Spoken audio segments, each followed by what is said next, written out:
नमस्कार। देखिए, भारतीय रेलवे में जो भी काम करता है वो एक बहुत बड़े परिवार का हिस्सा है ना? पर इतने बड़े परिवार को सही ढंग से चलाने के लिए कुछ नियम कायदे तो चाहिए ही। तो सवाल ये उठता है कि जब कोई नियम टूटता है तो होता क्या है, कार्रवाई होती कैसे है? आज हम बस इसी पहेली को सुलझाने वाले हैं।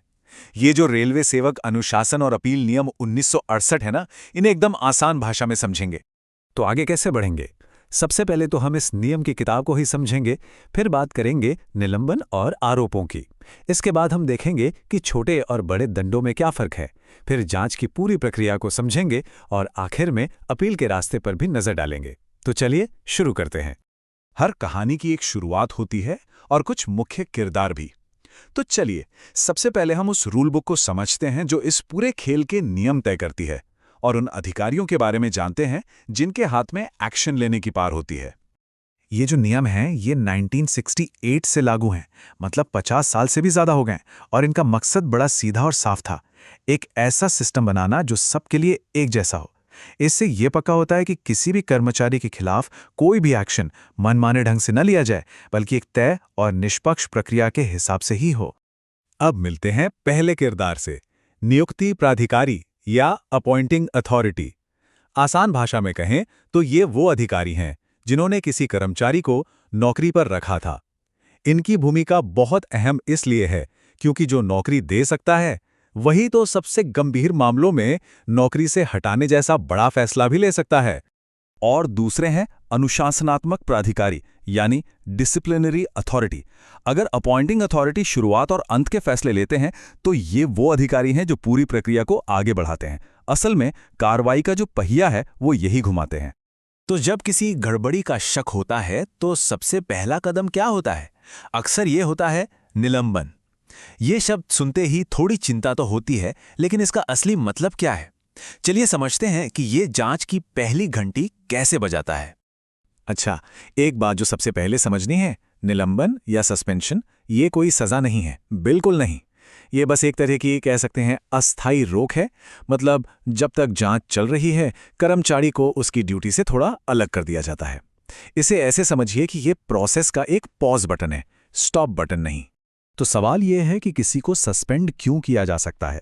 इसके मोटे तौर पर दो कारण हो सकते हैं। एक तो ये कि डिपार्टमेंट खुद कोई गंभीर जांच शुरू करने जा रहा हो, और दूसरा तब जब कानून अपना काम करता है।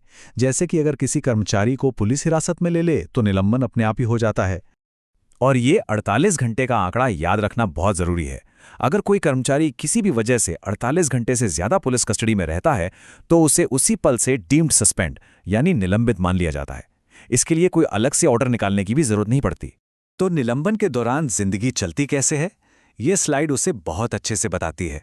कर्मचारी को पूरी सैलरी नहीं मिलती, बल्कि एक निर्वाह भत्ता मिलता है ताकि गुजारा चलता रहे। ऐसा इसलिए क्योंकि अभी तक दोष साबित नहीं हुआ है। इसके साथ ही कर्मचारी ना तो ऑफिस का काम कर सकता है और ना ही बिना इजाजत के हेडक्वार्टर छोड़ सकता है।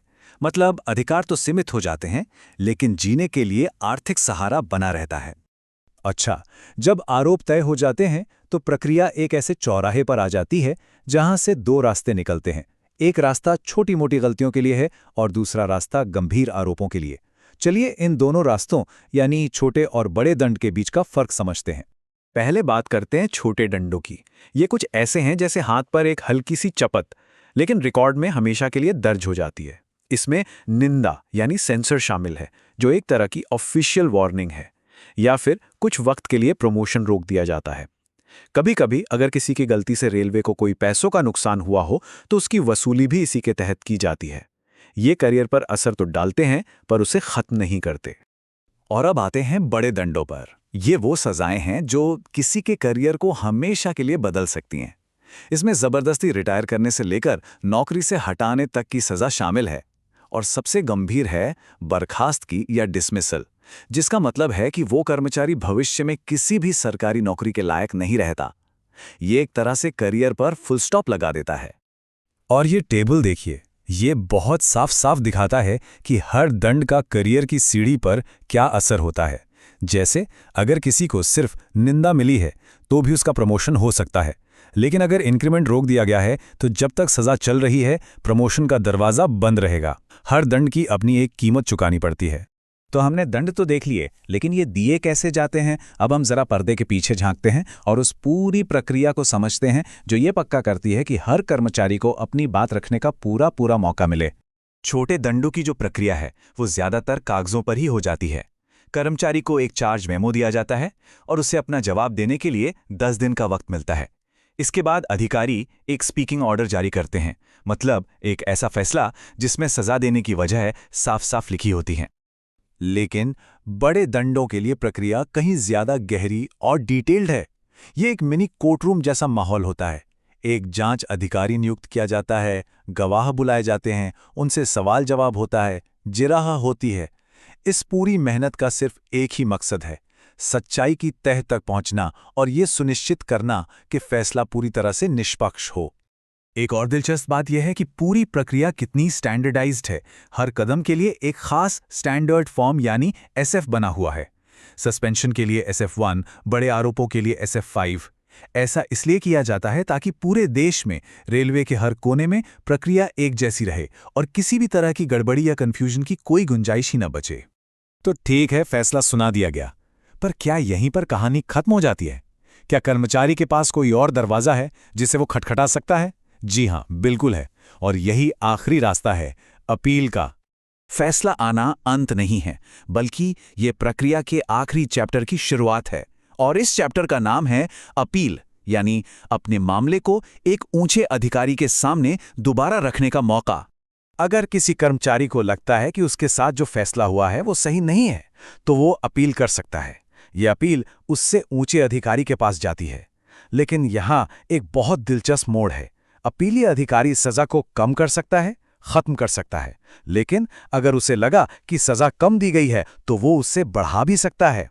तो अपील एक दोधारी तलवार भी साबित हो सकती है। लेकिन हाँ, इस मौके का फायदा उठाने के लिए वक्त की पाबंदी बहुत ज्यादा है, बहुत सख्त। फैसला आ गया तो उसके ठीक 45 दिनों के अंदर अंदर अपील करनी होगी। अगर एक दिन भी ऊपर नीचे हुआ तो समझिए ये मौका हाथ से गया। और ये बात गांठ बांधने वाली है कि दूसरी अपील का कोई रास्ता नहीं होता। ज्यादातर मामलों में अपीलीय अधिकारी का जो फैसला होता है वही पत्थर की लकीर माना जाता है। इसीलिए पहली अपील ही आखिरी और सबसे मजबूत मौका होती है अपनी बात रखने का।